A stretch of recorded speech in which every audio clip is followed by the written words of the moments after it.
in the middle of the night, I have almost like a nightmare. I wake up and I had forgotten to nail shut the crate. So I go there and it was raining. I must have woke up the whole neighborhood, you know. It was not closing the box, it was nailing the coffin. I am nailing the coffin, I see it as that. Why this expression, why this thought? Well, maybe death is now looking through the golden frame of this dream, and now reality is going to maybe choke me to death. Does it make any sense to conduct surveillance when somebody knows about it? So now I am Tuesday, the 6th of August. The surveillance involved not what he used to. Donc c'était tendu, mais on était excités, on avait hâte que ça commence surtout. Tout était prêt. The Secret Service did maintain surveillance. They did so for security reasons, and I will not go beyond that. I have never obstructed justice, and I think too that I could say that in my years of public life that I welcome this kind of examination, because people have got to know whether or not their president's a crook. Well, I'm not a crook. I earned everything I've got.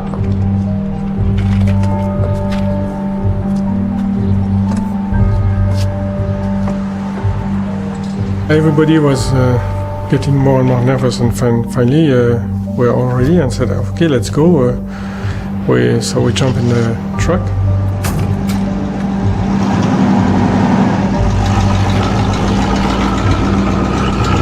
We're not going to die, we're going to live.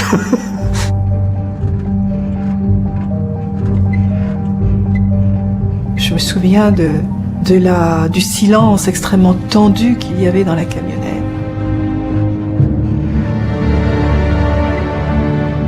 Alan était absolument sombre, Philippe extrêmement tendu, moi j'étais glacée et très inquiète. Donc j'étais déguisé en déménageur avec casque, chemise, pour faire américain, donc beaucoup de stylos dans la poche, il paraît que c'est un détail typiquement américain.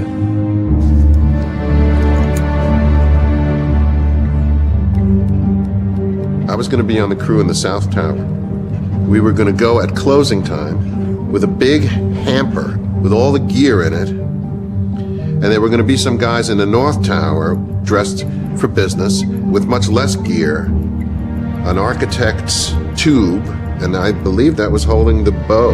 There's electricity in the air between Jean-Louis and Albert. I can read it in Jean-Louis' face. He doesn't trust Albert. I had a bad feeling there's something wrong with this guy. He's not at all on the same track that we are.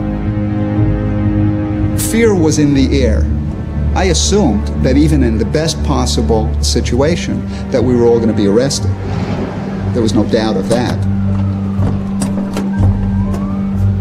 I can't imagine how they didn't feel the same way. I felt that the horizontality of driving through the streets of Manhattan suddenly became slant. I was on the ramp. I was being engulfed by the monster. Et Philippe me dit, je sais ce qui va se passer. On va rentrer, on va se faire prendre. It was suddenly not a dream anymore. It was tangible. Il ne pourrait pas continuer à vivre sans avoir essayé au moins de posséder ces tours-là, parce que ces tours étaient devenues à lui. C'était comme si elles avaient été construites pour lui d'ailleurs.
Once upon a time. Now that's how you start fairy tales.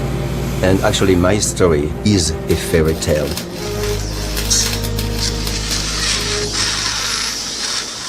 Here I am, young, 17 years old, with a bad tooth in one of those uncolorful waiting room of a French dentist, and it's really lit with a little 40-watt bulb, and you have old ladies and people, you know, sheepishly looking at magazine. It's quiet, and suddenly I freeze.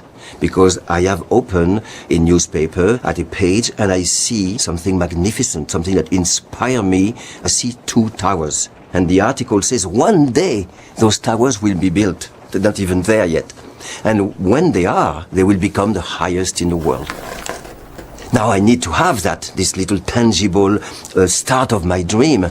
But everybody is watching, but I need that page. And so what I do is, under the cover of sneeze, I tear the page, put it under my jacket, and go out. Now, of course, I would have a toothache for a week. But what's the pain in comparison that now I have acquired my dream? Usually when you have a dream, the object of your dream is tangible, it's there, it's quixotic, but it's there, nagging you, you know, confronting you. But the object of my dream doesn't exist yet.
J'avais 20 ans et j'étais une jeune fille très timide, très timide. On voit qu'il est tordu minablement. C'est l'endroit où tu poses ta J'étais extrêmement surprise par ce personnage et encore plus surprise quand, à peine il m'a rencontrée, à peine il a pris le temps de me connaître, qu'il m'a fait une cour acharnée. M'apportant des bouquets de fleurs, me donnant des rendez-vous, m'envoyant des petits billets doux.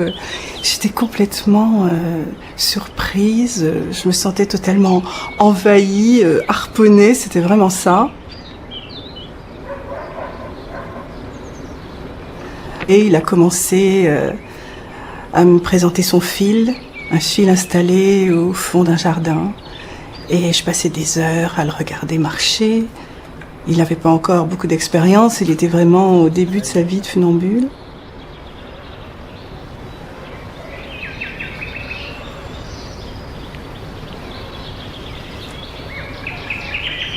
On est devenus vraiment inséparables. Et dans sa vie, j'ai complètement oublié la mienne d'ailleurs, et lui se préoccupait pas non plus de savoir si j'avais un chemin à suivre. C'était évident qu'il fallait que je suive le sien.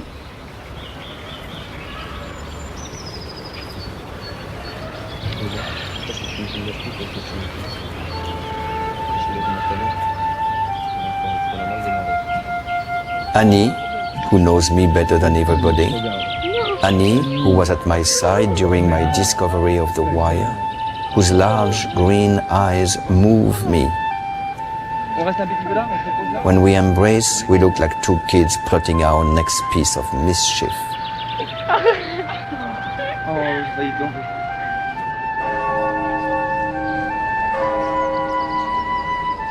I started as a young, self-taught war walker to dream of not so much conquering the universe, but as a poet, conquering beautiful stages.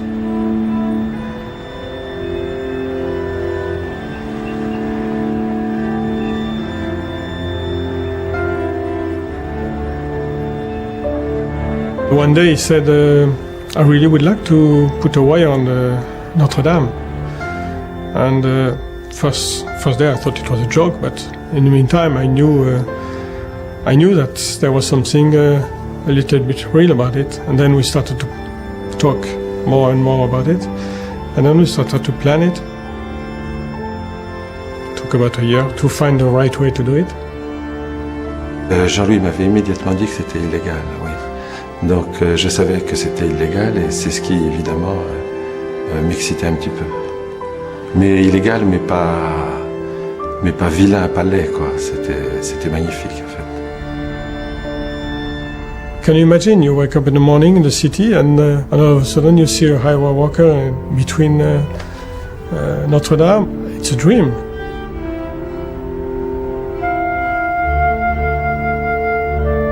That's what really attracts me.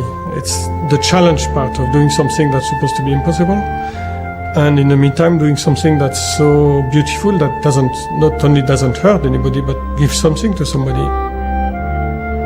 Et puis Philippe est apparu sur le fil, c'était extraordinaire.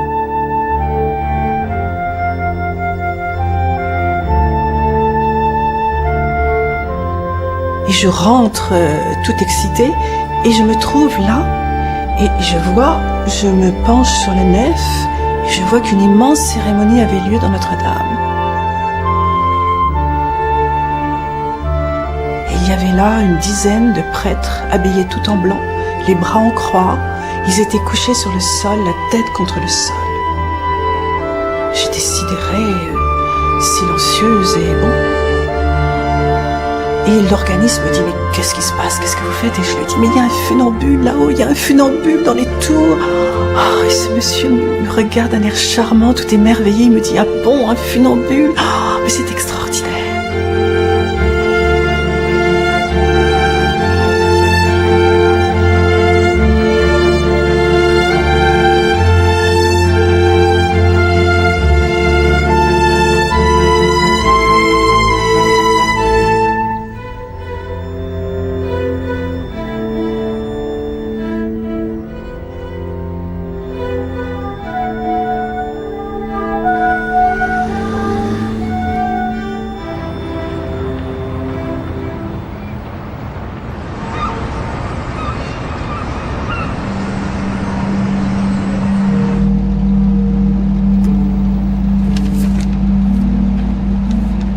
La camionnette est descendue, on a passé un premier guichet avec des gardes. Là, on a présenté les papiers de l'entreprise de déménagement avec des factures, enfin des fausses factures. Tout était vraiment très très bien au point. And now we were horizontal again, but we were driving in the subterranean garage of the two towers, and we were going, I knew the plan, we were going to the freight elevator of the South Tower. The whole plan was in the making.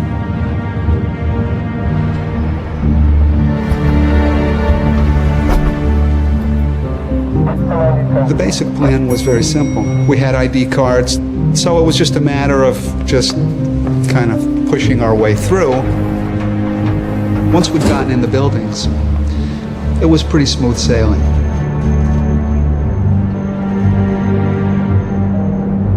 À ce moment-là, il a fallu se quitter. Il y avait dans ses yeux une telle folie, une telle rage. C'était vraiment, de toute façon, j'y vais, quoi qu'il arrive, c'est le moment. Et il m'a serré dans ses bras comme si peut-être on n'allait plus jamais se revoir. If I die, what a beautiful death. To die in the exercise of your passion.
broke into the Sydney Harbour Bridge pylon one night and carried all this equipment in, put a tightrope up, disappeared in the morning, and then sat down on the street and watched Philippe walk backwards and forwards.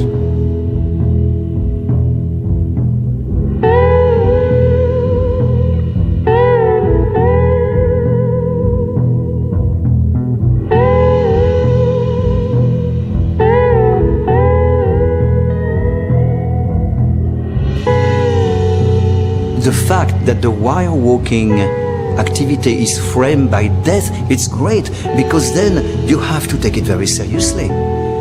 It's a little half a millimeter of mistake or a quarter of a second of inattention and you lose your life.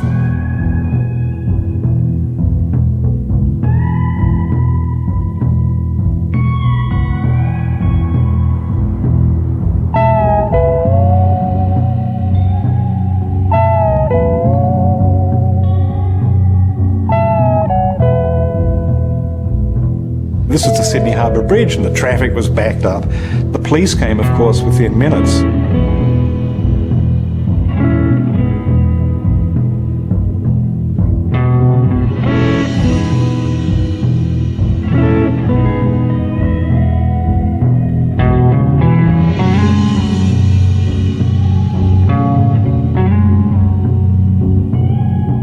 When he was taken away, I mean, the first thing he did was he picked the policeman's watch. Philippe manages to take the guy's watch off his wrist and hide it in his pocket.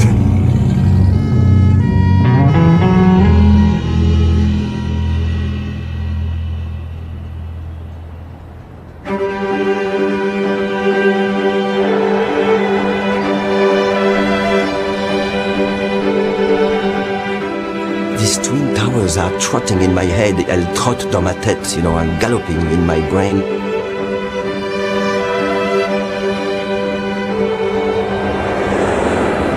As I'm back to Paris, slap in the face. Paris Match, double page. The twin towers are built. But right now, the picture tells me that those beams are not still covered, the things are not painted. I see workers, I imagine, maybe for a few more months or a year, who knows. It's in construction and I can sneak in. Un jour, il m'a montré une photo de deux buildings sur une page de journal. Et là, j'étais un peu effrayée. C'était inhumain de vouloir aller marcher là-haut à 450 mètres de hauteur. Ça devenait un peu démoniaque. Alors là, j'avais envie de dire stop.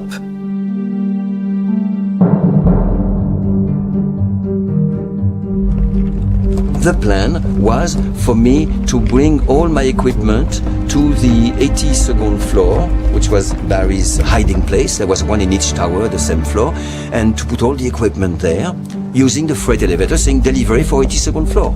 And Barry will be there to receive, okay. At the time, I was an assistant director of research at the New York State Insurance Department. We had just moved in and I was on what was then the highest occupied floor in 2 World Trade Center.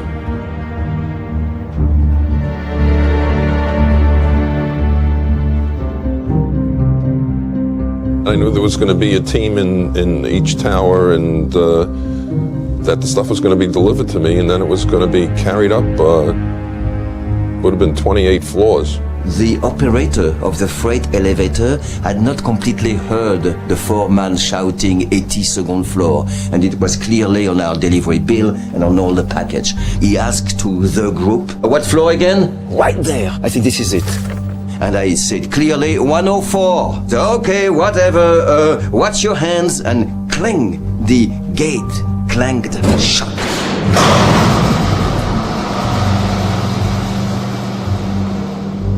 Now we are in a plywood box, a temporary freight elevator, going all the way up. And it's dark, it's travel toward heaven. And the darkness becomes gray, and I see a square of gray that becomes lighter. I see a square of light. It is the sky. We're getting there, and we're arriving just a few floors below the roof with all our equipment. Annie came to my office and told me that they had, by a great stroke of fortune, gotten on the freight elevator and saved himself 20 floors of carrying up all that equipment. Now I find myself in a deserted floor 104, and the first thing we do is unpack and take equipment out. Suddenly I hear a guard coming. I just look and I see over there a tarp. So I just grab Jean-François and I throw him underneath, and I hear Jean-François yell. Et cette poutre, c'était la cage d'ascenseur qui faisait quand même 400 mètres de profondeur. What? We're going under it. Yeah, we had to hide under a tarp. Donald starts saying, well, hold on, my leg, hold these, where can I go? And I kind of like, right on the spur of the moment said, you know, man, I can't do this. And he's like, okay, go ahead. Go quick. And I think who was the more happy? Was it Donald or I? But anyway, bye-bye, Donald. Unbridled glee. I'm so happy to not have to do this. I'm running down the stairs, 110 flights. It's like those dreams where you never touch down. It was so beautiful.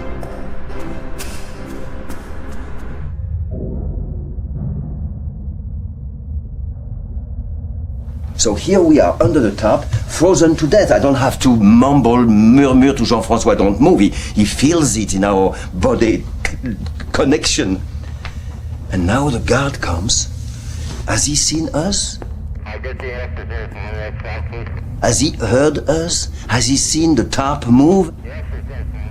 But the guard comes and leans against the structure, and he seems to be a foot away.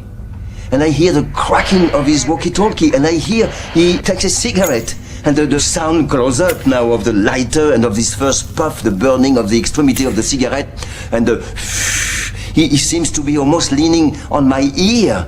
So we are, frozen, we don't breathe.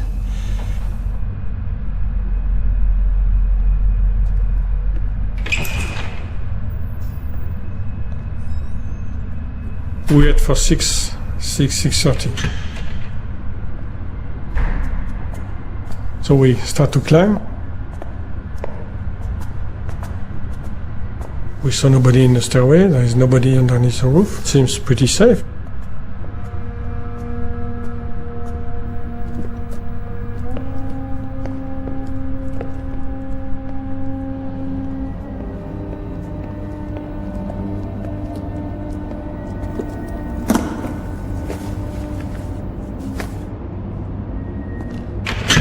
All of a sudden, we hear somebody coming from the stairway. So we were scared like hell. So we run to the hiding place, and we jump in the hiding place. We hear some steps, we hear the walkie-talkie noise.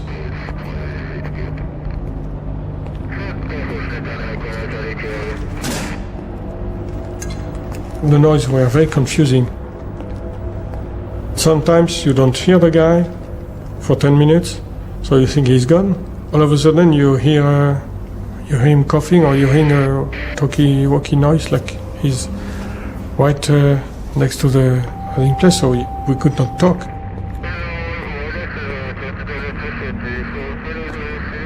We started to write little notes. We kept saying, do you think now? Yeah, let's wait or longer. It was uncomfortable, but once you understand that you don't have a choice, you try to settle in and just wait. At that point, we are in suits, in business suits. Being in a business suit with heavy equipment, hiding behind a pile of boxes, there is no explanation.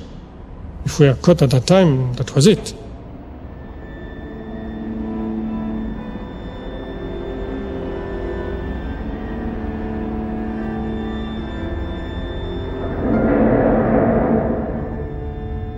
What if the guard is still around? What if he's toying with us, waiting for us to make the slightest movement before he pounces on us? We must wait. To ease the torment, I return to my memories, the gold and mud, years of dreaming, months of organizing. I dive back into the past for a long while. that it will indeed serve the purposes intended, and that it will truly promote not only harmony between the states, but harmony and communication between the nations of the world.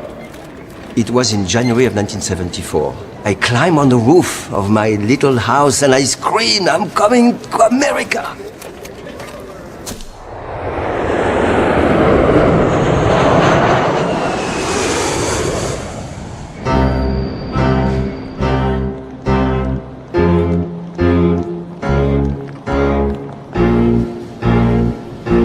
And the minute I got out of the subway, climbing the steps, looking at them, I knew that they were no dream. I knew that it was, my dream was destroyed instantly. Impossible, impossible, impossible.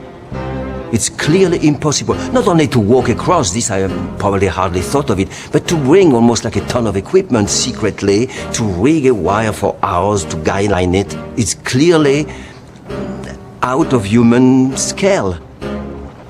But something in me pulls me toward touching it.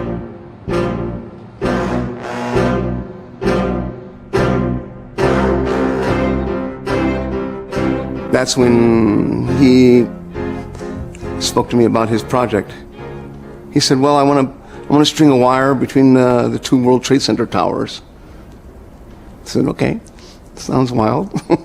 I mean, I'd never met a high wire walker before, so I had no idea nor did I even entertain the idea at the time of what the consequences of anything happening would be. It just sounded like a really fun adventure to get involved in. So I took it upon myself to say, sure, let's work on it. It was the first occasion we went up in the elevator. We basically took the elevator to the 86th floor. When we got off, there was a guard there. He said, what are you doing here? You know? So obviously we couldn't continue. So we took the elevator back down again, and then we realized, well, he actually said, well, let's just walk up. And we proceeded to climb up the 110 flights to the top.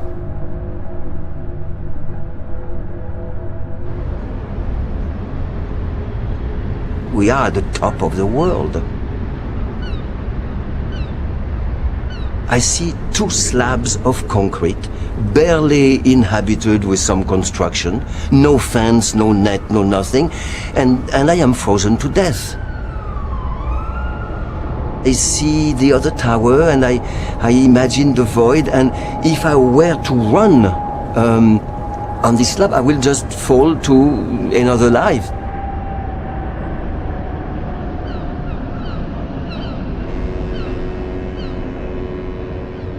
And slowly I thought, okay, now it's impossible, that's sure. So let's start working. We took pictures of all these things, thinking that perhaps that might be where the cable would be tied, or this maybe would be a cable we could use. He wasn't sure how he was going to rig it at that particular time.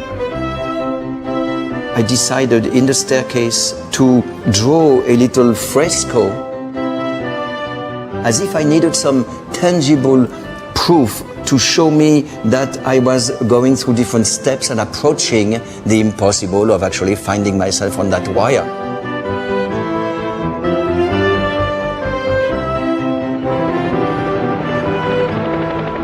I even rent a helicopter at some point, and Jim Moore was with me taking pictures of the roof, of the equipment there, for making a model, for measuring. But I also wanted a little bit to see if it was possible. He wanted to get higher than where he was going to be when he walked on the wire. It was a way of tricking his mind into not feeling fear by being higher than where he was going to be when he actually did the walk. One day I received a postcard with the W World Trade Center. I never heard about the WTC at that time. And he had drawn a little wire on top of the towers. I thought, of course, that's why these towers are there. I mean, for Philippe. So now I go back to France. The minute I arrive, I didn't even go home. I run to Jean-Louis, my old friend, and I said, I have a new idea. This, we knew that legally we could not do it. I mean, nobody knew Philippe Petit, nobody knew us. You go there and you ask, can I put a wire on top of the World Trade Center? They said, get out. Non, il m'a dit ça comme ça dans la conversation. So I tried to get some information from Philippe. So, okay, you have been there, you told me you have been 10 times on the top, but what did you get as, what do we have as information? But I have pictures, look, and we can put the wire, I don't know where to put it, but we'll find out with the pictures. Ça le mieux. Sans le casque. Sans le casque. This is the best. Tout à l'heure, c'était un moulin flicard. C'était mieux. Voilà ce que tu feras quand tu seras en prison, aux travaux forcés, qu'on te fera faire des lavages de vitres dans les grandes tours.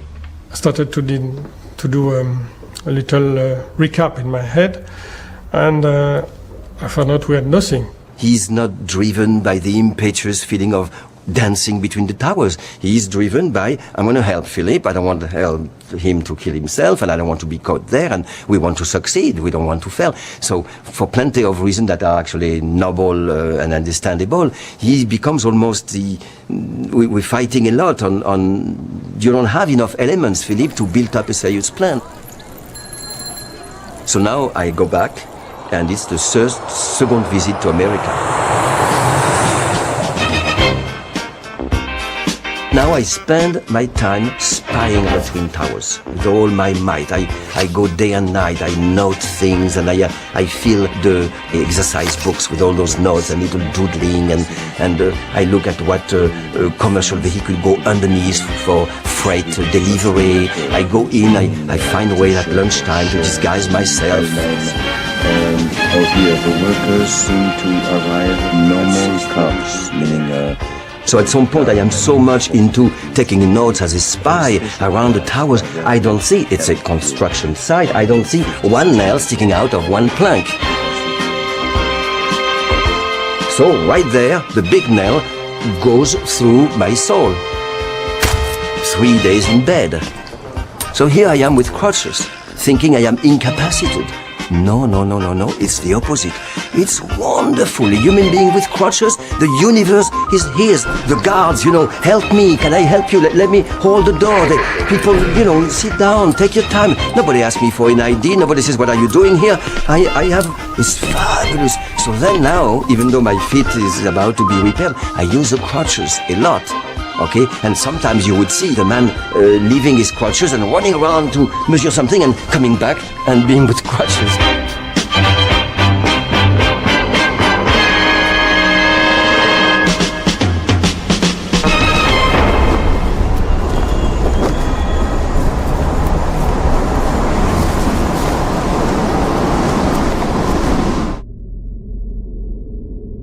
One time we went up there, it was very, very windy, and I actually wasn't sure why we were going up there. I barely had the courage to get out of my little trap door. And Jim, hanging on, I don't know how, managed to take a picture of me hanging on to a post at the very roof of the tower with my body almost horizontally. The wind was blowing me away. So what if? It was very scary. That was maybe one of the first times I realized how crazy it was up there with that kind of condition and the height and what we were involved in. What happens if I'm up there and I rig it and something happens? I just started thinking about those things when it got closer to the actual event. I basically said, no, I can't help you rig. I can't be part of the team that goes to the top.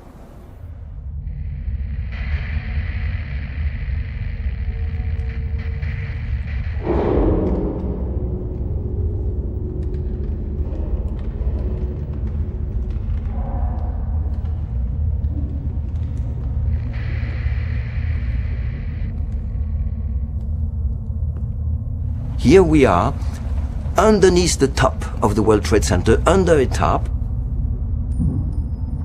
Each time we would hear a noise, it was very hard to tell if it was a cardboard board flapping in the wind, or a guard coming, or a walkie-talkie.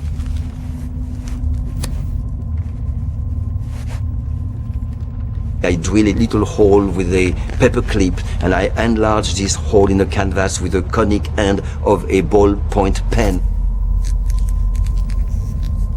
And then with one eye, I was able to see a little bit of the ambient light going onto the figure of my watch. What time is it? Is it dark outside? Oh, I heard noise. Let's try to go out of the tarp. J'avais son pied dans le nez, lui il avait mon pied je sais pas, entre les bras, enfin on était complètement enchevêtrés. Là, on s'est bien connus, on peut le dire. Comme rarement j'ai connu un homme. We kept hearing more and more noise from the roof, like voice, like machines, sometimes far away, sometimes very close, but really like somebody was walking on the roof. We said, gee, if they're walking at night, well, we are stuck. I mean, there's no chance the coup will happen. The longer we waited and the longer we hid, the less time we'd have to do what we had to do to get up there. There was tension. I thought that we were both out of our element, that neither of us really should have been there. There's something that I don't trust in this guy. He's not deeply concerned by the thing. Why is he here?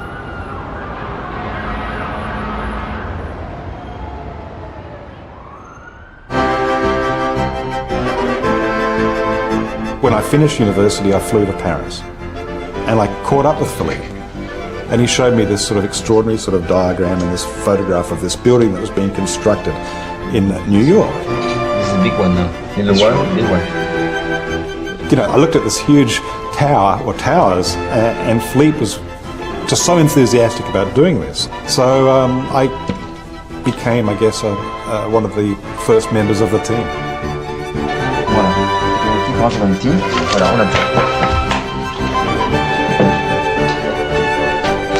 Merde! Il est bien. Ah la vache!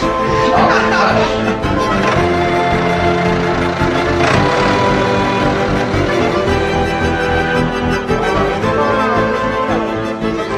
I intend on a giant meadow, it's a giant field, to reproduce not the two roof of the World Trade Center, I don't have the money for that, but just, you know, the outline and practice. Il voulait mettre un fil exactement de la longueur, de la distance entre les deux tours et s'entraîner le plus possible là-bas. Even if I miss, doesn't matter. We had I guess it was a little bit of a boot camp or a training camp.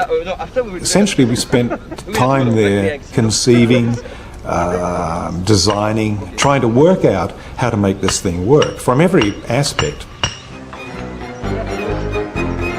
Quelqu'un lui a parlé de l'élasticité de la structure et du fait que les tours pouvaient bouger sous l'effet des turbulences, sous l'effet du vent. Alors il y a eu un moment de grosse inquiétude. So I asked my friends to make the cable dance. And here is Mark the Australian, here's Jean-Louis, Annie. And we would jump up and down on these wires. We'd try and bounce Philippe off of the wire. Non, Qu'est-ce que tu fais? M'asseoir. Voilà. Tu laisses venir. Ah non, c'est pas du tout pareil, Jean-Louis. Moi, j'étais au bord ici, et là, il faut... The World Trade Center was extraordinary because it was 200 feet between the towers. So how do you get a tightrope from one tower to the other? Look what you will see.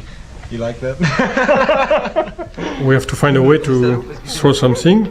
Then you can pull a little string, and then a bigger string, and then a rope, and then eventually the wire. At some point, I mean, I thought even of a little airplane, radio-guided. Football and baseball, yeah, we have to learn how to play baseball for 2 months before we can do that. No. And at some point, Jean, we come up with a really silly idea. I don't even let him finish his sentence. He says, Philippe, what about a bow and arrow? Yeah. Go. Yeah. Huh? Okay. We drilled a very small hole in the end of an arrow. We attached a monofilament or a fishing line wire to the arrow. And the whole idea would be that Jean-Louis would, send the arrow from one building to another. And then, of course, whenever we tried it, it just didn't work. Wait a minute.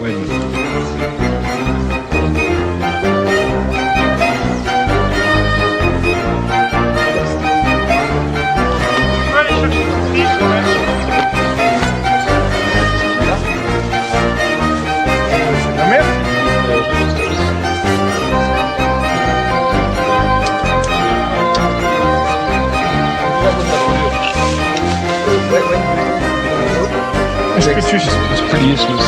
proper one or make a proper one. It's lightweight. Faire une machine. In the end, we designed a spool that had a conical shape on it so that the monofilament would unravel and go very freely through the air. Ça, il y a déjà vachement moins de C'est génial.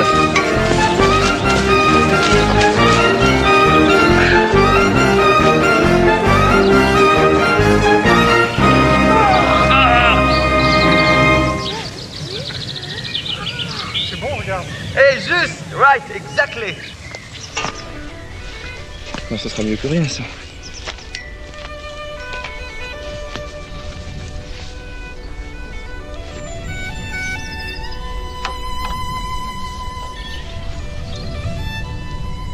As a child, I loved to climb everywhere.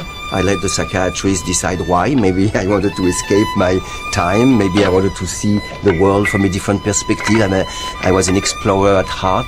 Who knows and who cares? But I was a little climber. And nobody, not my parents, not the teachers, nobody could stop me.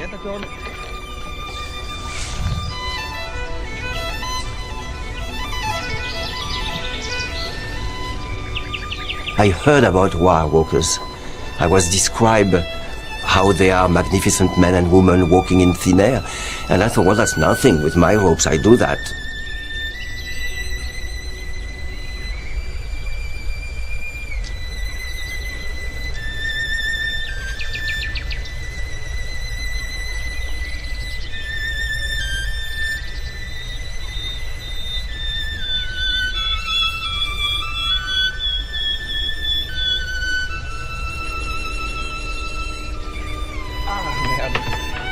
C'est vachement beau, je sais pas si j'arrive à le contrôler. Ça donnerait quelque chose dans ce goût-là. Enfin, il y a uniquement quelques pas qui vont être bons. Il y a toujours eu, et il y a toujours chez Philippe, un côté mauvais garçon. Philippe a reçu une éducation très stricte.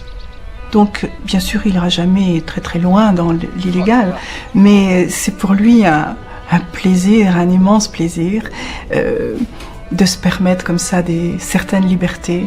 Il est tellement excessif, tellement créatif, que chaque journée est un petit peu une œuvre pour lui.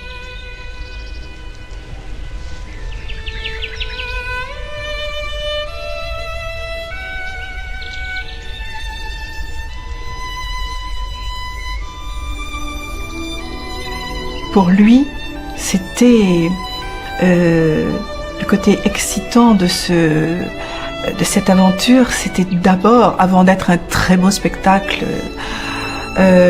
c'était une attaque de banque et ça lui plaisait beaucoup.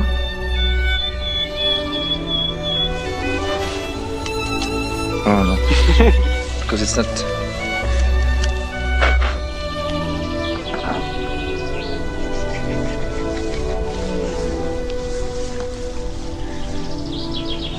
Et Jean-Louis, viens, monte sur moi, vite.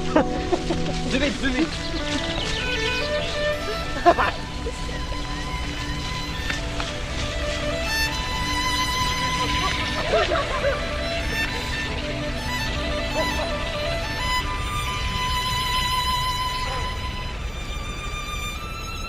Et bon, les choses quand même progressivement devenaient très sérieuses, puisque là il s'agissait de trouver un vrai plan.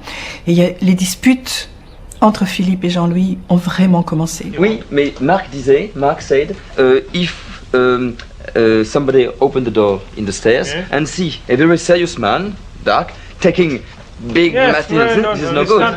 Listen.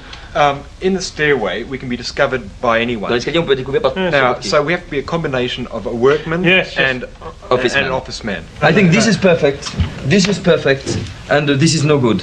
Bon, alors d'accord, on passe en bas n'importe comment, peu importe en bas. Où ça va commencer à jouer, c'est à l'étage où on va passer de l'ascenseur au truc. Voilà. À ce moment-là, il vaut mieux être habillé à peu près bien. Ah non, on est ouvrier, j'allais dire. Laisse-moi finir. Être habillé à peu près bien. Énorme d'imaginer déjà entrer dans ces tours clandestinement. Ils ne savaient déjà pas quel serait leur plan pour y rentrer. Et je crois que Jean-Louis s'est senti dès le début une immense responsabilité. Il ne voulait rien laisser passer à Philippe, des problèmes de peut-être manque de réalisme de Philippe. Alors, j'ai pensé partir d'en bas. Ça, c'est vraiment stupide, puisqu'on a un ascenseur gratis. Mais non, on est comme des cons. Jean-Louis savait que j'étais de son côté. Et Philippe savait que bien souvent j'étais du côté de Jean-Louis. Un objet de 80 kilos, pourquoi ne pas le faire? Since long before Vary, Annie has been angling for an invitation to New York, using tenderness, blackmail, threats, insults, and tears. But I need absolute detachment, complete freedom. I must be a castaway on the desert island of my dreams.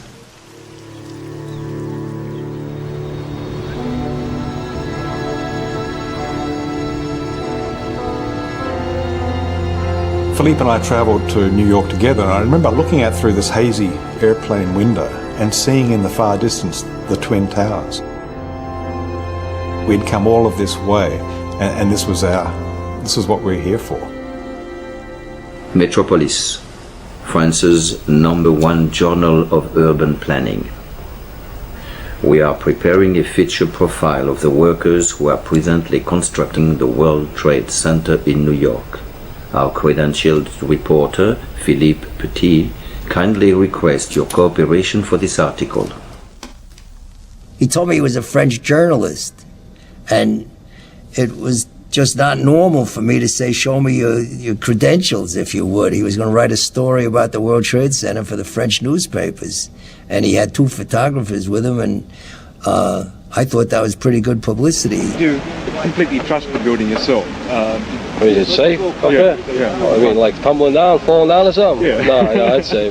Here was this sort of long-haired Australian and this sort of very volatile Frenchman who couldn't speak great English, saying we were journalists, and we enlisted Jim Moore, and he was the cameraman. It was interesting because here we are disguising ourselves as someone who we're not, and perfectly getting away with it, and it was wonderful. When you are working here and when the weather changed, you stop because you cannot work anymore. I mean, What do you mean? If we start doing a day up here and all of a sudden the weather gets bad, we have to finish the day. yeah? Oh, yeah. So it happens in your life to work there on the top with very bad conditions. Oh, yeah. Yeah. And you get a little bit scared of that. No, not really. I remember Jim would act like he's taking a photograph of a worker, then at the same time he'd put the camera down and he'd take a photograph of a pylon or an anchor point or something like that. The towers were not corners facing corners, they were askew, which was a problem for me to decide where to put my wire. So in principle, that's a cable across the 2 roofs. I decided to attach the cable to what I believe were the strongest beam at the top of the roof, and then I'm going to tie the wire to here on the south tower. A cable between 2 buildings of a long length, it sways, it goes up and down, and there is almost an invisible move, which is a torsion on itself. So what we devise, it's called a cavality in the circus parlance. It's actually a guide line that is perpendicular to the axis of the wire, and it goes down to the ground. Even with permission, we couldn't go a quarter of a mile to the ground, plus I needed a pair. Here's 1, and here's 2. We know they cannot go down.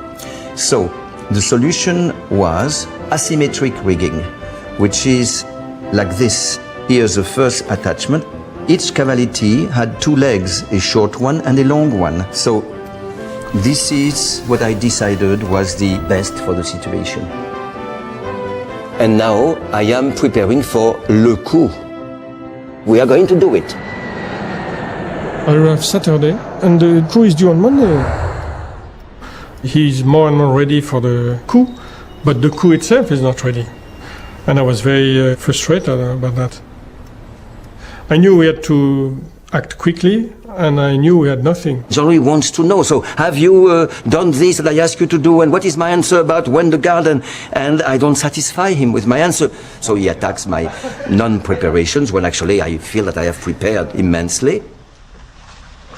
I think the longer we were there, the longer I was cognizant of the fact that it was a very ambitious pursuit, what we were doing. Everything. We just weren't ready. Sweet, the balancing pole means more sweet, we must have put the screw. I never doubted Philippe's talent, his prowess on the wire. It was the unforeseen things that really worried me. If I need the cavalities or not. You know, America's a very litigious society. You know, involuntary manslaughter, assisted suicide. A little bit, then put everything down, okay? I didn't want to be liable for the death of a friend. When he could clearly see that we are not ready, everybody could see it but Philippe. And at that time, he gave up. Obviously, with the Australian not there, obviously the whole thing is a total debacle. And I told him, okay, so Philippe, what do you think now? It's May 30th, we're supposed to do the coup today. Do you think we can do it like that? And they said no. I said, no, it's clear that it's impossible. And I said, no, it's not impossible, it is possible. I mean, we are very close to it. If you want something, nothing is impossible. They keep repeating, I'll be back, we'll prepare it and we'll do it. La première tentative avait échoué. Et là, il m'a appelé, il fallait que de toute urgence je vienne. Et évidemment, mon rôle était de lui soutenir son moral, de lui redonner du courage.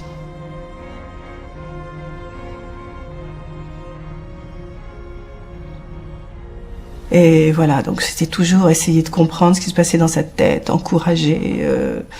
J'avais ce rôle-là et c'était très fatigant.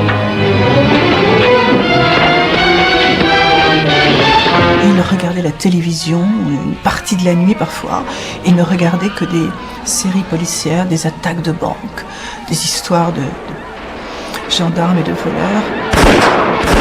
Je suis sûre qu'il se mettait en condition avec ça. Il cherchait là une force pour arriver à violer ses tours. Donc on retournait constamment au World Trade Center, dans le grand hall d'entrée, et Philippe observait comment les gens passaient, il présentait des passes, etc. Il observait le plus de choses possible. I saw him in the lobby, and it was just somebody that didn't belong there, like someone who would come out. It was just a wrong juxtaposition. It just was very, very odd. Philippe! Hello, it's wonderful to see you. And his name is Barry, and he has seen me street juggling in Paris. Well, he started talking and telling me all this wire walking that he did. And I think I said at some point, well, if you're thinking of doing the World Trade Center, forget it. But he sort of draws you into his world. And I guess I was the kind of guy who was not averse to doing things that was slightly, you know, not totally legal. Barry calls me and says, Philippe, sorry to tell you, but the security around the World Trade Center in general has changed, and now we all have forced to carry an ID.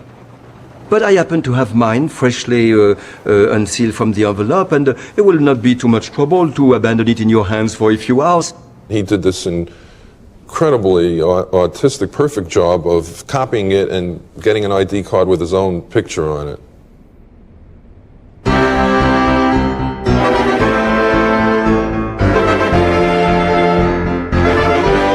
One day he called me and he said, well, I've found 2 or 3 American guys. Crazy, they're great, and they're ready to help. I meet 2 American young men, Donald and Chester. We met with Petit, and I had a friend named Alan Wellner who I went to high school with. He was always up for an adventure, always. I think Petit knew also that this guy was a quality guy. Certainly smart, certainly aware of himself and knowing his limits, the ideal accomplice. He was pitching it, he was presenting it, he was desperately sort of proposing it in a way that you would, you know, sell a timeshare or something. I knew he was a nut or a con man or something, but it seemed harmless enough. I didn't really take it seriously at that point. I need to practice a little bit on the wire, and I need mostly to show my 2, 3 American friends how to hook the cable, how to help Jean-Louis. That's when I saw him on a cable. I had never seen concentration like that. And I think I never have to this day. And his face became this ageless mask of concentration. I mean, he became like a sphinx. It was amazing.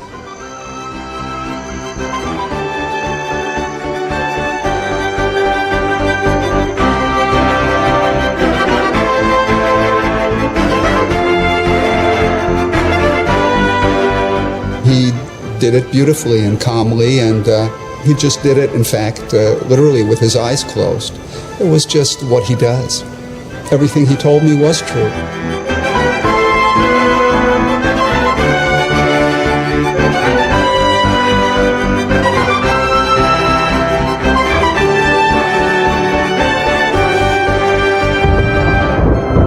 J'étais inquiète. J'étais inquiète.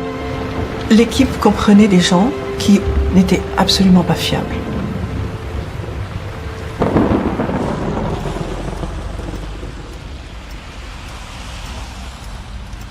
I don't remember right now when we fixed the date, but we had fixed the date for August 7.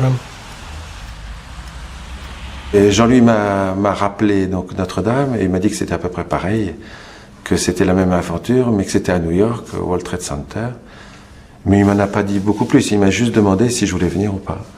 Voilà. Jean-Louis arrives, and I go and pick him up at the airport. He's with Jean-François, and of course I remember Jean-François. He's an adorable little apparition, and he's all smile. He doesn't have any questions. He just will follow. He's here to help. C'est en débarquant à New York, en sortant du train de Boston, à un moment on est passé devant l'Empire State Building. Et là j'ai levé la tête, j'ai regardé la hauteur de l'Empire State Building, et j'ai été terrorisé. Mes genoux ont tremblé, c'était effrayant, sachant que le World Trade Center était encore plus haut. Donc j'ai tout gardé pour moi, je n'ai rien dit, mais j'étais terrorisé.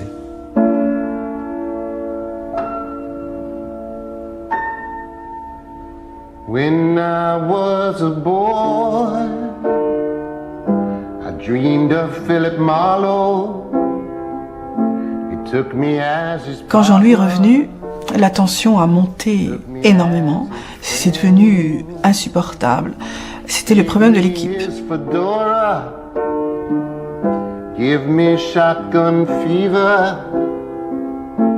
I met the first two guys, and one of them was a musician, the other one I think was a carpenter, I don't know what. And they really looked like losers. I mean, sorry, but like... When I saw these guys, I thought, my God. Loves me.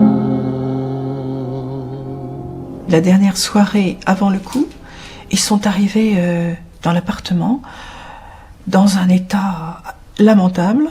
L'un d'eux avait fumé, il était complètement ailleurs, perdu dans sa fumée. Jean-Louis était absolument consterné, Philippe aussi.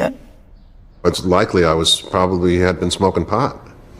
Yeah, likely as all hell. I smoked pot every day for 35 years. There's no reason to think I didn't smoke that day. And when Jean-Louis meets Albert, he has a little intuition. I can read it in Jean-Louis' face. He doesn't trust Albert. You know, you have this feeling with people, and sometimes it's wrong, but you can't help it anyway. We shook hands, said hello. They didn't speak English, I spoke no French, so there wasn't too much to say, just nice to meet you, good luck, let's do what we have to do.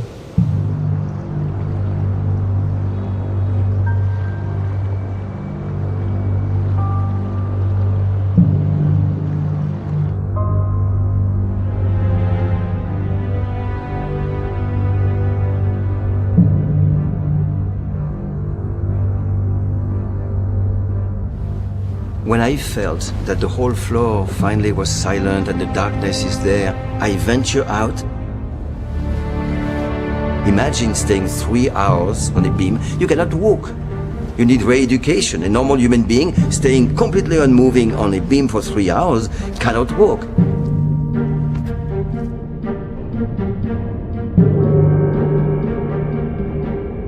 After a while, I said, we cannot wait anymore. I told Albert, you know what, you should go, because if I go, if I'm caught, there's no way we can do the rigging, because I'm the only one who knows about Philippe's habit and how to do it. So he goes on the top and comes back 5 minutes later. I'm sure I just said, okay, let's go. Let's just get this done. So we said, great.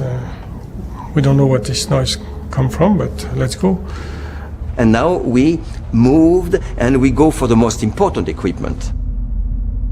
I mean, a wire walker needs a cable to walk on. Now we are walking toward a tiny little construction staircase, very narrow. And he's in front and I'm in the back. I see a nightmare, a policeman. And the policeman has his eyes open and he's looking at me.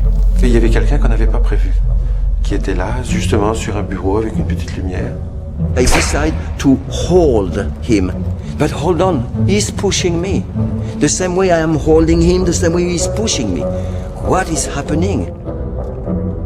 There's no way I can get Jean-François to turn around. So let's play his game, let's follow. We were very silent because we didn't have shoes on. And when we arrived on the top, I whispered, "Did you see the guard?" He said, "Of course I saw the guard. And I was trying to alert you by pushing you, but why did you resist?" I said, "Well, I was trying to resist to have you turn around and for me to explain without words that there was a guard." Je me rappelle très bien de l'immensité de New York, de la hauteur, de la petitesse de la Statue de la Liberté, du palais de l'ONU aussi, tout petit. C'était magnifique, des bruits aussi, des bruits de sirènes de police toute la nuit, et c'était magnifique. C'était très vivant, quoi. En fait, c'était très vivant. Et on était les rois. The most beautiful moment is when I see a shape, actually two silhouettes on the other tower. And I recognize immediately in the darkness, it is the silhouette of Jean-Louis and the silhouette of Albert. They made it. When I saw them on the roof, I was so happy. And the impression I got, I remember that all the time, it's you go on the roof, it's all dark, and there's this red light for the planes, you know, that's turning, and that's like a metronome, giving you an idea of timing going by. There was peace and immensity, and I, in the middle of all this madness, I suddenly had hope and joy.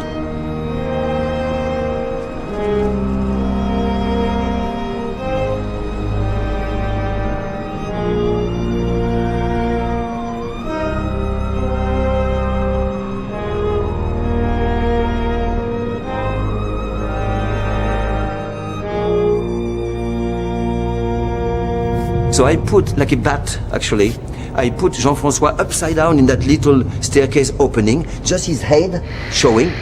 So imagine what the guard must have seen if he were awake. He would have seen a human being head looking at him upside down.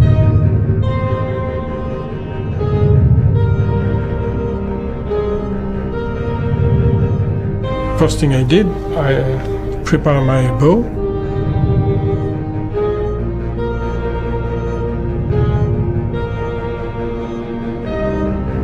Prepare the arrow and prepare the fishing line and wait for them.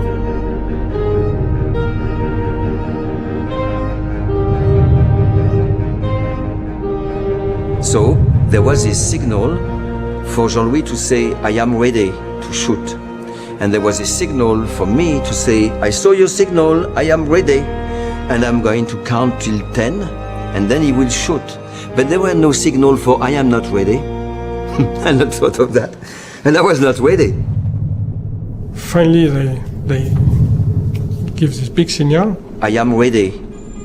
I've been waiting for so long that when he finally gives the signal, instinctively, I took the bow, I aimed at him.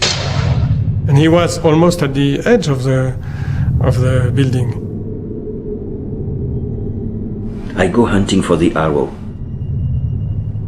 Nothing. Out of frustration, I take all my clothes off, and I think that the line, I will feel the line on my naked skin. With a defeated heart, I climb down to the edge, and I feel a dancing fishing line caressing my thigh. The arrow was actually balancing precariously on the very edge of the building's corner.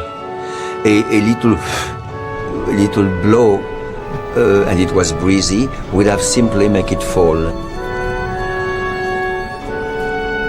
The first thing we did after a few cordinas, a few little ropes getting bigger and stronger, was to bring a burlap bag. And this bag was carrying the very important item of the communication, the interphone. A little tinny toy intercom is connected, and we hear Philippe's voice on the other end. And that was an important moment. Now the four of us are together. The work is truly going to begin. The guard leaves. Jean-François hardly can talk. His head has been upside down for so long. But we go back, we rush, we get our shoes. And now we bring the equipment like mad people. And I put a little trap in the staircase. And that will be like an alarm clock, would be, somebody is getting on your roof. By that time, everything was perfect. I mean, it was not even midnight with a normal rigging. That means within 3 hours, everything would have been perfect. Now we are ready to pull the wire. Philippe has a wire ready. The nylon rope is in our hand. We are ready. At some point, I gave probably too much cable. And all of a sudden, I see the wire going, tremendous noise. I thought, my God, what's going on? We almost lost the wire. So I called Philippe, what's going on? He said, yeah, we could not hold it, which is very unfortunate. The fact that I didn't speak French, so I couldn't hear the details of what was going wrong, was probably just as well. So we had to pull probably more than 100 meters of wire plus rope. I don't remember how much we gained with each attempt. Maybe we worked hard for 1 minute, 2 minutes, 3 minutes, 4 minutes, and got a tiny bit of this endless cable up there. Within, I don't know, half an hour, it became almost impossible. Here we are in big trouble. Somebody is coming on the roof. Jean-François hears also, and he hides immediately. And I see him, he's like a dead animal. As a child, have you ever played hide and seek in a park and take refuge behind a giant tree trunk? And a policeman comes to the roof. And then your companion comes, circle the trunk. He walks, you walk. He stops, you stop. The man starts turning around this obstacle in the center of my tower, and I turn around on the side diametrically opposed. This little pas de deux could go on forever until one of you turn around and bump into each other. Well, this is exactly what happened. He turns, I turn. He stops, I stops. He go on, I go on. Now, of course, if he would have turned around, oops, hide and seek.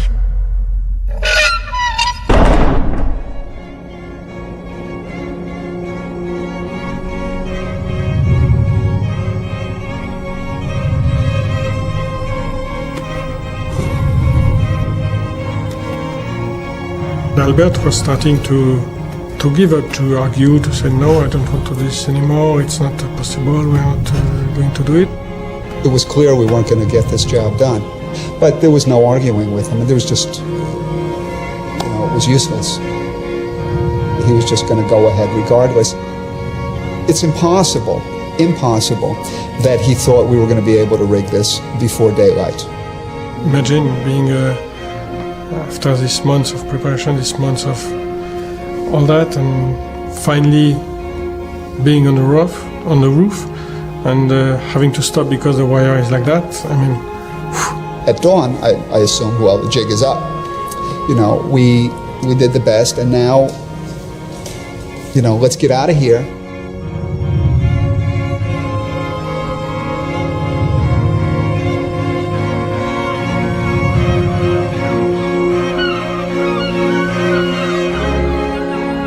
Les rues étaient désertes et j'ai trouvé un taxi qui a bien voulu m'emmener là-bas. Donc l'attente s'est faite avec eux. D'autres personnes nous ont retrouvés, d'autres personnes de l'équipe. Et on était les yeux absolument fixés sur les tours. J'essayais de guetter le moindre mouvement, mais on ne voyait rien. C'était absolument effrayant. It was a misty day, and I thought, that sucks. And it wasn't windless either. There was a little bit of air that morning. And you could see when the cable was up there, and it looked very, very slack.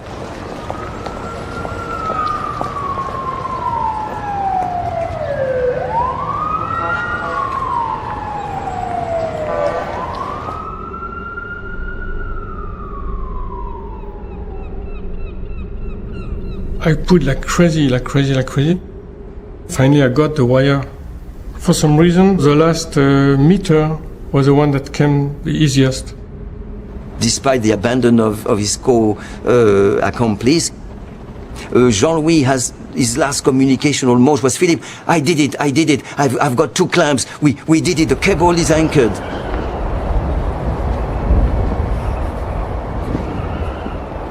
All of a sudden we see this black spot coming down off the top of the towers, and we didn't know what the hell it was. It was like, oh my God, what is that, you know? On a vu quelque chose, une seconde qui est tombée de là-haut. I saw this thing falling down, and I couldn't believe it. And I said to myself, if that's it, you've been fooling yourself this whole time. He went straight down with the first step off the roof. He might be dead. Alors on a poussé un grand cri de soulagement, c'était simplement un vêtement, on s'est dit bon, il a laissé tomber quelque chose, c'est pas grave.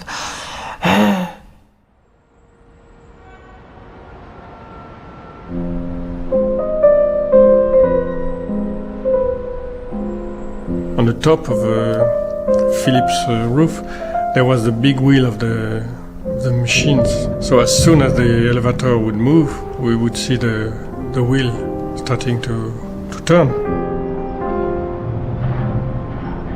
I scream, La roue, to Jean-François, the wheel, because I see the giant wheel starting in motion. And I know my fate has been written now. Time is no longer smiling at me. At that time I was very worried.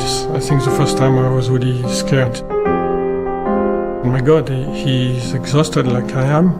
Maybe not as much, but for what he has to do, it's really not a good thing. The wire is the worst wire we ever did, and I was really scared. On pensait tous que, évidemment, il est possible qu'il tombe. Hein. On y a tous pensé, mais on n'y croyait pas. On y pensait, mais on n'y croyait pas.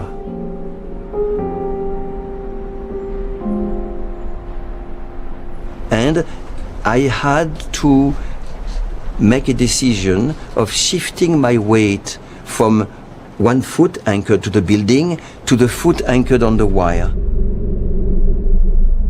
This is probably, I don't know, probably the end of my life to step on that wire. And on the other hand, something that I could not resist, and I didn't make any effort to resist, called me upon that cable.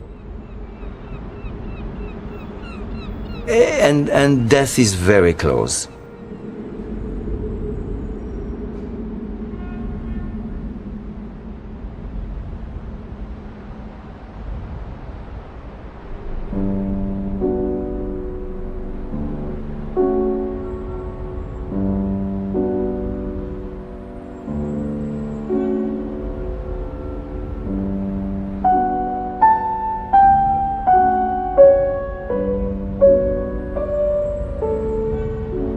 I start walking as a wire walker who is studying his cable. And instead of doing an entire study of the cable for the whole lens, seeing the first cavality and keep walking, seeing the middle, which is so soft and treacherous, seeing the second cavality, how it is, no, I do only go to the first cavality and I know enough. Now I'm going to perform. I saw his face changing. He was very tense, and all of a sudden there was something like a relief in him. And from that time I thought, that's it. He's secure, it's good. And wow, that's...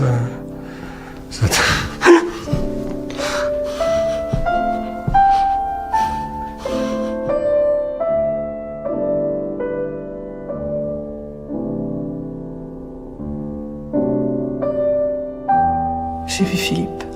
J'ai vu Philippe là-haut et c'était extraordinaire. C'était tellement, tellement beau. C'était comme s'il marchait sur un nuage.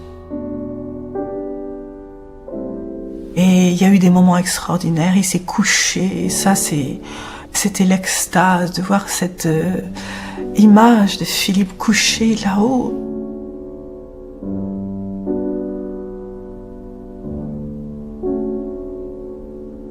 Et puis l'autre moment très très fort, c'est quand il vous souhaiterait.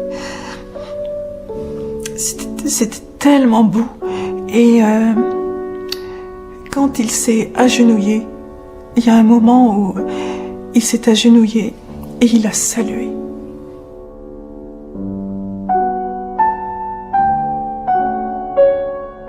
Et donc je criais, regardez, regardez, et les gens ont commencé à se rassembler, mais personne ne voyait. Et ils me disaient, mais qu'est-ce que vous voyez?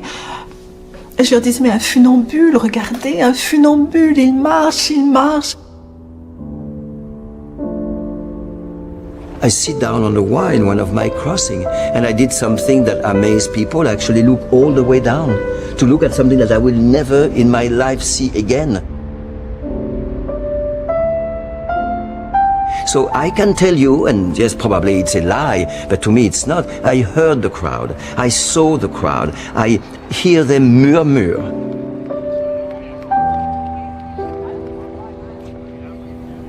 Beyond anything you could ever imagine. It was just mind-boggling. The awe of the event and the overwhelming largeness of the scale of the situation took my mind into a place where I really wasn't that concerned about him. It was magical. It was just profound.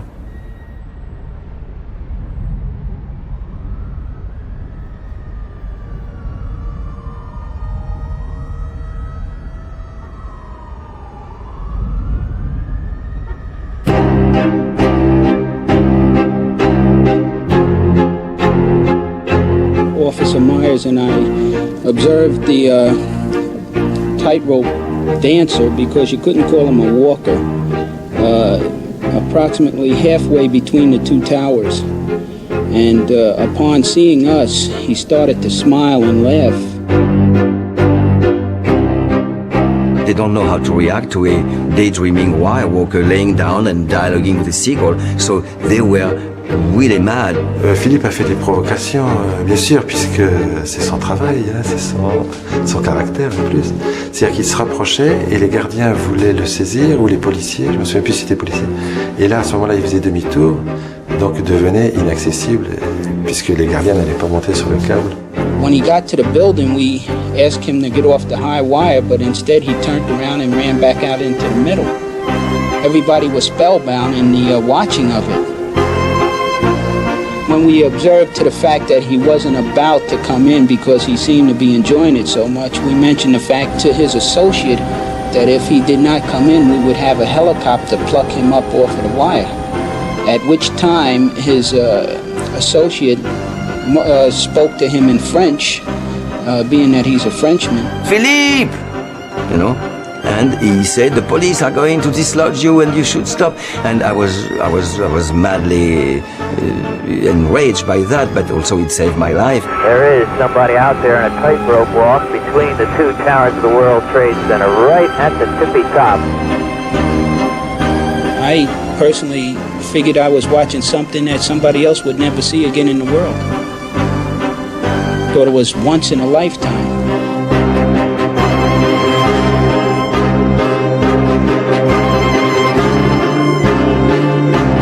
I had no reason to stare at that wire anymore. And also I felt humidity in the air and wind growing.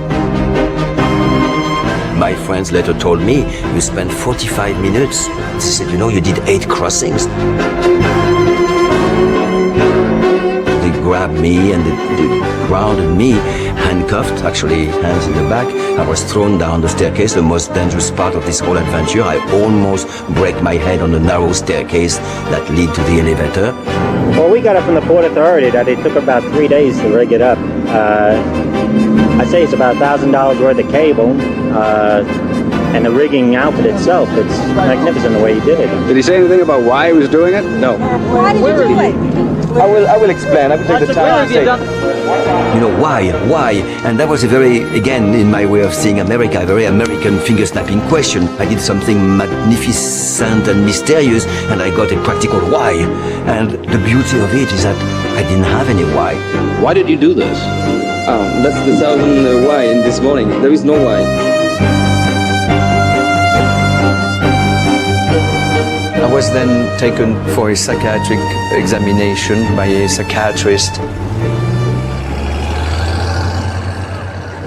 C'était une sorte de grande paillasse scientifique où les fous circulaient autour.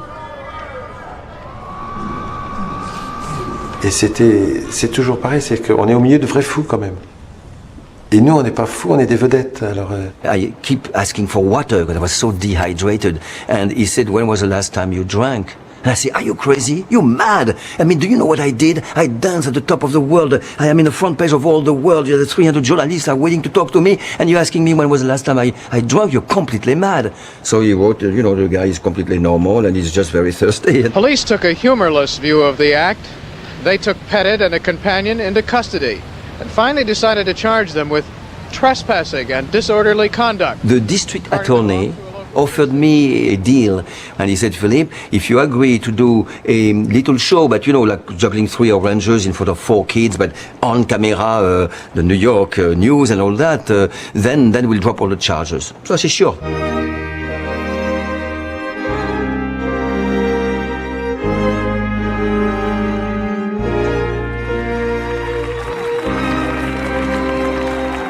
And now I climbed down the steps of the Palais de Justice. I saw in the crowd an admirer. She was smiling beautifully and she came to me and she put her hands on my neck in a loving way and she amorously said, Philippe, I would like to be the first person to welcome you and to, you know, to celebrate with you and I can follow you anywhere. So yes, it did end up on a waterbed in a loft somewhere. But here I went for a very short little moment of I don't know, of pleasure of the flesh. How disgusting. But I am sorry, how beautiful too. I mean, my friends were waiting for me. Annie, my girlfriend, there was a betrayal of my friends. And I remember I called and said, you know, I have many interviews to do, so I'll see you soon. This magnificent explosion of pleasure, let's say it, and then I went back, frightened to death, you know, to my friends, thinking I'm really a guilty guy. Et j'ai vu Philippe découvrir ce que c'est que la popularité, être reconnu en plus avec des signes d'amitié, avec des signes d'enthousiasme. Les gens traversaient la rue pour lui dire « Oh, quel cadeau vous nous avez fait, c'était tellement beau, c'était une bouffée d'air, merci ». C'était extraordinaire et je pense que dans la tête de Philippe, beaucoup de choses changeaient. I am a celebrity in New York. People say, are you the guy who walked between Twin Towers? I say, yeah, it's me. This is incredible. And then some people say, are you the guy who? I say, yeah. And then people say, are you the guy? I say, yeah, it's me. Alors, la sentence du juge a quand même été, j'ai trouvé assez sévère, c'est que j'ai été expulsé des États-Unis. J'étais condamné à être expulsé. We talked about it in the plane, and Jean-François was, he's so happy. He said, well, I'm ready for the next time. And I said, no, there will not be any more story like that. There was something broken, probably, in this friendship. Doesn't matter, because Well, basically because we did it, and basically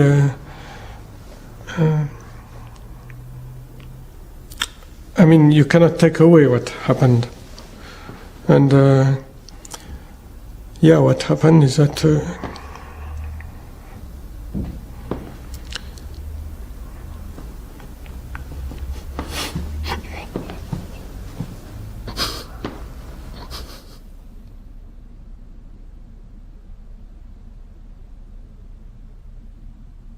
there was a love story. Mais il était évident que pour Philippe, une étape incroyable avait été franchie dans sa vie. Et il commençait quelque chose d'autre, une autre vie. Et étrangement, moi aussi. Notre aventure devait se terminer là. Et c'était beau comme ça.